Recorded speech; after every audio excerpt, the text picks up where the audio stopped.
De fortes pluies ont causé des inondations dans la capitale de l'Écosse, Glasgow. Les pluies torrentielles ont touché le sud-ouest de l'Écosse et le nord-ouest de l'Angleterre.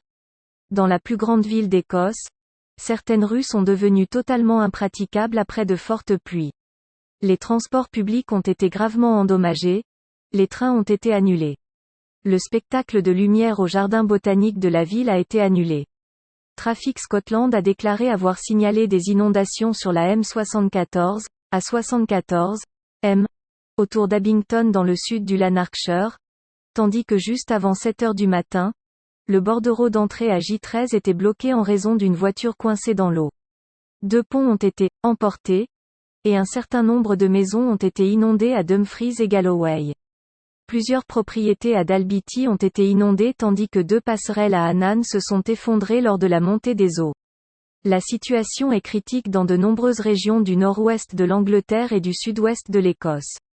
Le comté de Cumbria, dans le nord de l'Angleterre, qui abrite le parc national du Lake District, qui est particulièrement populaire pendant les vacances d'automne des étudiants, a été durement touché.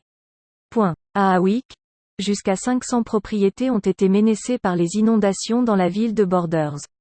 12 avertissements d'inondation sont en place dans les Scottish Borders, où le conseille aux habitants de Hawick vivant dans des zones à risque près de la rivière envisager des plans pour évacuer leurs maisons. L'Agence écossaise de protection de l'environnement, SEPA, a signalé près de 24 mm de pluie sur 36 heures à Dalmarnock à Glasgow, tandis que l'Observatoire d'Esdalemuir dans les frontières a enregistré 79 mm de pluie au cours de la même période, jusqu'à 23 heures mercredi. 332 mm de pluie ont été enregistrés à Onister Pass dans le Lake District au cours des 32 dernières heures, et 271 mm à Seathwaite, a indiqué l'Agence pour l'environnement.